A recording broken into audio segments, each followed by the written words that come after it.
Hi, my name's Nick and I'm in real estate.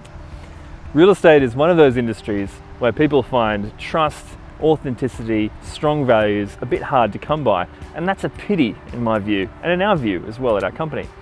So what I thought I would do is talk to some people about what they care about and the things that are important to them and the values in their own lives. You and I share an interesting thing professionally in that, I find it interesting that you are a social worker, essentially. That's been your background for a long time. What you didn't say was that I'm a lawyer, even though you are.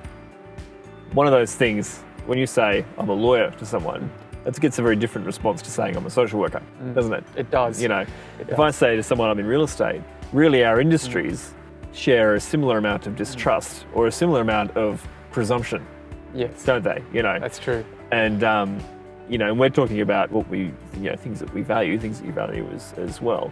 How do you feel about how people feel about lawyers, the fact that you are one of them? Yeah, so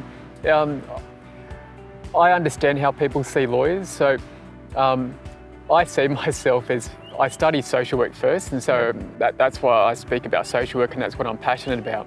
So I see myself as a social worker who also has a law degree. But how do people see lawyers? Doesn't matter what you are. You're a lawyer, you're a real estate agent, you're a politician. Yes. The saying is, there's lawyers and there's lawyers. Yeah. There's real estate agents and there's real estate agents. And then that's what they think. at the end of the day, people are going to come to you and they're going to see you on the first instance of the fact that you're a real estate agent or a lawyer. And then to get past that is how you treat them. Absolutely. I couldn't agree more. I think building relationships is the cornerstone of everything we do in life, in business, in home life, in friendship groups, anything. It's all about building relationships. And I don't think you can formulate that without kindness, empathy and honesty. Yeah.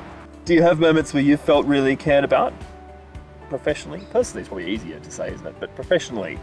I think it's sometimes little things. For example, I just started a new position and they asked me what type of computer I would like. That's interesting. Yeah. And I don't think I've ever been asked what I would like. Yeah. I've been given, That's right. a 7-year-old computer. As you would expect. Right, and this is what you're working on. Not unreasonably. Right, and it's not really my choice to make, I guess, but it was really nice to be considered enough. That's the critical thing though, isn't it? A little bit of consideration. Right. One of the things that I think in real estate we're accused of is not thinking about people as much as we say we do. And I tend to agree with that criticism, really.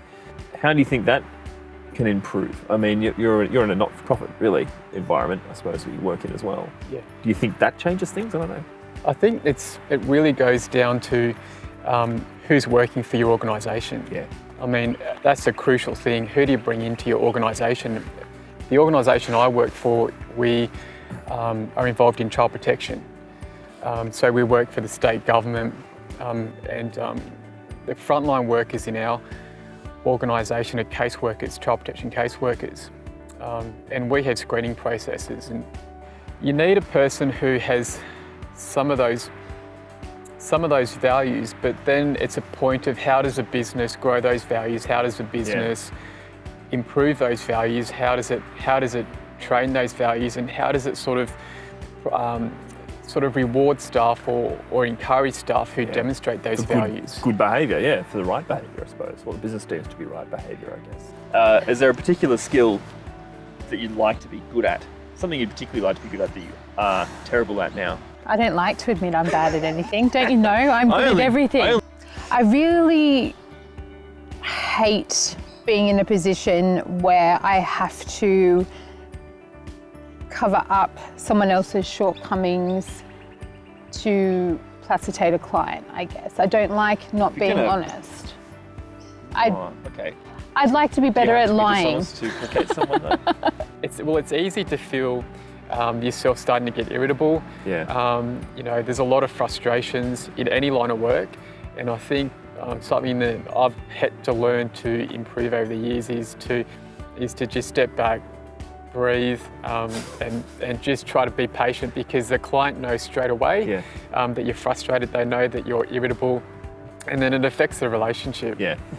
And I think anything that you do, there has to be some motivation. There has to be some resonate drive. with the value, doesn't it? Right, exactly. Yeah.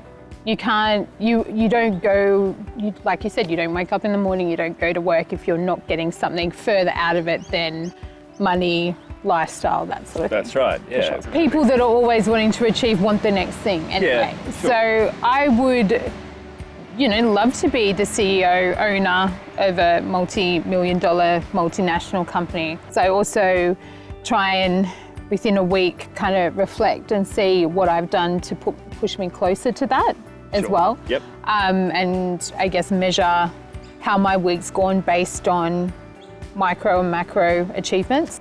Thanks for watching. If you want to know more, check us out on the details below. I'd love to talk to you about real estate. That'll do. Shut up. Do you want to shake hands? Yeah, maybe we should. Thanks, Elle. No worries. Appreciate your help. Thanks, Nick. Wow.